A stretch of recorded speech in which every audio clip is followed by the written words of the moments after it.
আমরা সবাই মিলে ঐক্যবদ্ধভাবে আমাদের এই সংগ্রামকে, আমাদের এই বিপ্লবকে প্রতিষ্ঠিত রাখতে হবে, সেই আহ্বান জানিয়ে আমি আমার আশা করছি। আসসালামু আলাইকুম।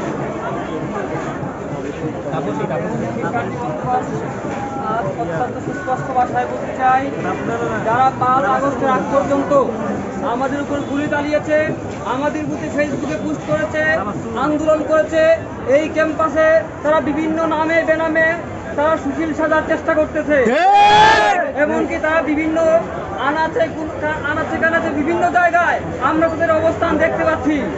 আমরা অত্যন্ত সুস্পষ্ট ভাষায় বলতে চাই, ফেসিবাদের দূষক শিক্ষার্থী হোক, কর্মকর্তা কর্মচারী হোক, কাউকে আমরা শিক্ষার্থীরা এই ক্যাম্পাসে দেখতে চাই না।